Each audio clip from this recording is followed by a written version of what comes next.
All right. We're bringing out the guests now. Our first two guests tonight could be the most feared and powerful men in the world of film today. Ladies and gentlemen, here they are, Siskel and Ebert.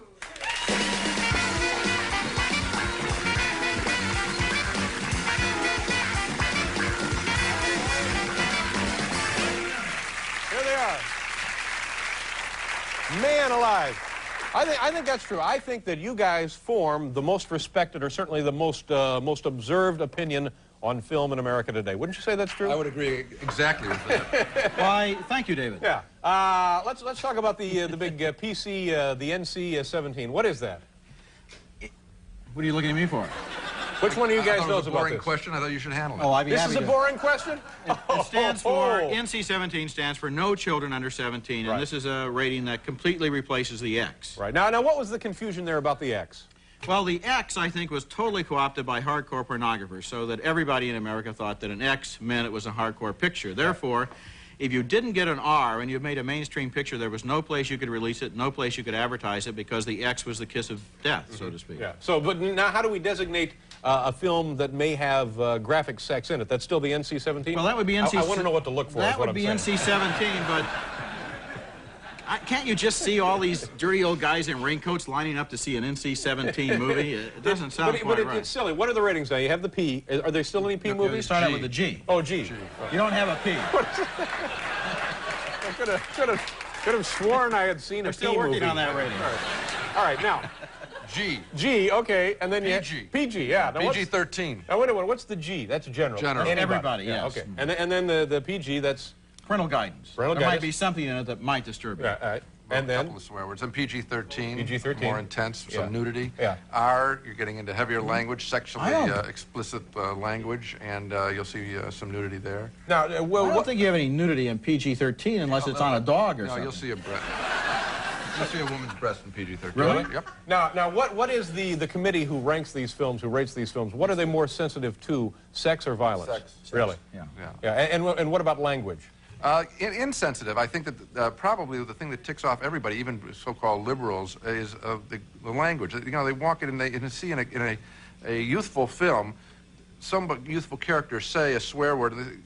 That's not necessary. I mean, it bothers me a little bit. I don't see why they do that. Okay, so you guys are pleased with this, or you don't much care? I want to see what happens with it. If they use the NC-17, they've been avoiding the X. That's where the problem is, avoiding it. Now we might get the movies opened up if filmmakers will make them, if theaters will book them, if studios will say, go ahead and shoot them. Then we could have, while other arts are getting knocked, the movies could open up with the real use of the NC-17. You know, one thing I think that's going to happen is they're going to continue to use the X rating for hardcore. The people who make those films will continue to advertise them as X-rated films. It's good in the advertisement. It's a promotable rating. NC-17 doesn't really have that zing. Yeah. Do you think that we spend too much time talking about films and our films? What the hell is going on? Obviously he does, yeah. God, man, No, we should leave time for this instead. Hey, can we get you some Tums, sir? Jesus. Are we too focused? Have films become too important for mainstream America, or is this what it's supposed to be? I think that they're probably not taken seriously enough. I don't think that the average person, when they go to a movie, realizes that their ticket purchase is in effect a ballot choice for what kind of picture they're going to get next. Make another one like this. Yes, and they do it in a very frivolous manner. I see that this Pacific Heights now with Michael Keaton, the evil tenant who's going to destroy the house. It's an awful picture. That picture. Have you seen the movie? Yeah. I don't know. You've seen the movie. I try and do that. It's kind of our code. The Siskel...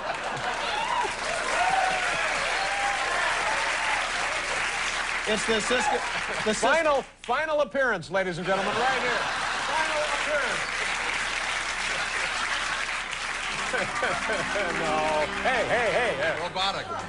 It's the Siskel and Ebert pledge. We never review a movie until we've seen it. But you know, I right up on the job description that I got, it was like the first thing. had to go See to the movie. Yeah. But the reason I said that is I like Michael Keaton real well. He and I've known him for a long time, and I'm a big fan of him as You like an him in actor. Batman. You said he did I like a him better in job everything than he does. Nicholson. Well, his biggest scenes in this movie consist of opening the door a little bit and then slamming it again. Yeah. Kind of seeing through the At any crack. rate, when people go to this picture, they're really saying, you know, we don't care if a picture like this is made again, and that's a shame. Yeah. All right, let's talk about some films. I'll tell you the most recent film I saw was Jaws. No. Goodfellas. Great. Yeah. Maybe the best picture of the year, the best picture so far, certainly. Now, what did you like about that?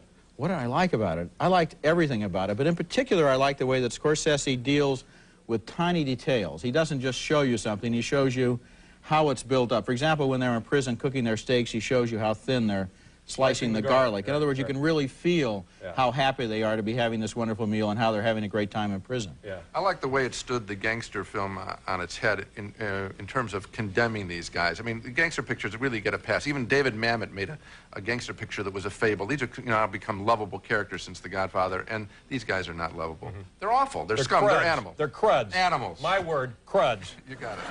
But you know, in another Now they're Scorsese, going to follow me home. in another Scorsese picture, where Jake LaMotta, Raging Bull, says, "I'm not an animal." Right. And he's a louse at times, but there's a man there. These guys, I like the way that there's no man there. They're awful. Yeah, you know the trouble I had with this film? Yeah, I could fit right in with your show, wouldn't I? Yeah, you would, yeah. But you know, people came to me and they said, this film will change your life. This is a great film. This is as good as Raging Bull. And so I thought, hang on, get ready for something. So I go, and I read the book like 5 years ago when it was out to Wise Guys. And I go in there and I'm thinking, all right, it's going to be another Raging Bull, and it wasn't another Raging Bull. That's the paradox of rising expectations for you, David. Yeah, yeah. When people tell you how good it's going to be, this is going to be the greatest film you've ever seen, then when you go in, you're just, it can't happen to you. It can't happen naturally. That's why we have an advantage that we see them before anybody has said anything about them, and then, of course, we take that advantage away from everybody else. And That's right. You ruin it for everybody. we spoil it for you. Have you guys ever weaseled out on a deal and have been too tired or too busy and just sent like an intern out to see a film? Have you? Violation of the Siskel and Ebert pledge. See the movie. But now, what about? Did you like What a question. the Dick Tracy deal? Did you like that film?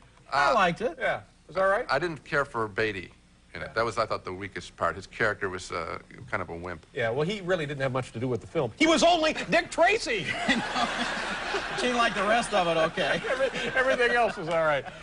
And My version was called Breathless Mahoney. That was... now, also, I got a question about this Hook with Dustin Hoffman and Robin Williams. You know anything about that? Nothing. Steven I think they're Spielberg both is in gonna it. be Produced by Steven Spielberg. Yeah. Now, what do you think? Is that going to work? You think? I don't Whenever predict. they take...